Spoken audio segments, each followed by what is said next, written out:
सावन के सोमवारी कट देव घर जैबी गे। सावन के सोमवारी कट देव घर जैबी गे।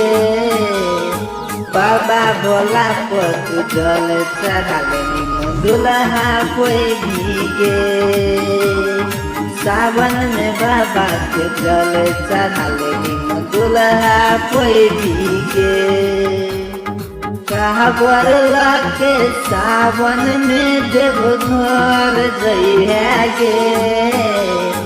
बाबा भोले पर जल चढ़ाले दुल्हा कोई भीगे। सावन में बाबा के जल चढ़ाले दुल्हा कोई भीगे।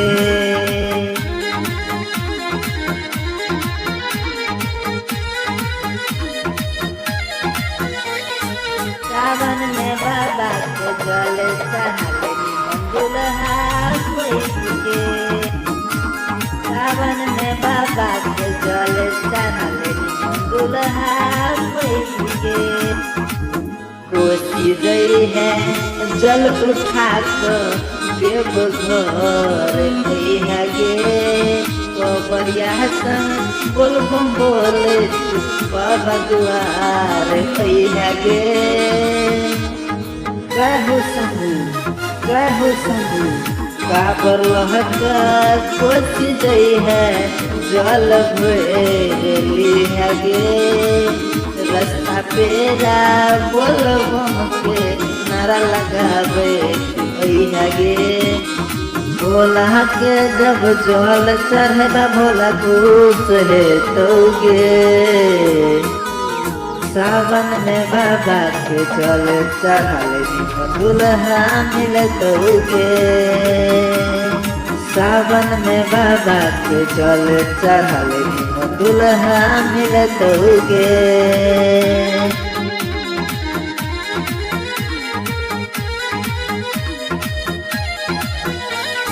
सावन में बाबा के जल चढ़ाले दुल्हा कोई भीगे।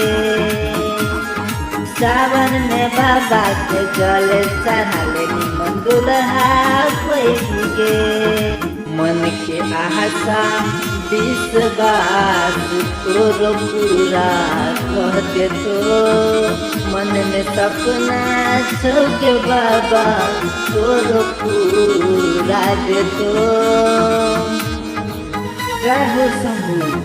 कहू मन के सपना तोर आस सब पूरा कह दे तो। आशा राख बाबा भोला सब पूरा कह दे तो। तुझे सकबरिया संग में बोलबम के नारा लगई गे। सावन में बाबा के जल चढ़ाले दुल्हा कोई भीगे। भोला बाबा के जल चढ़ाले दुल्हा कोई भीगे।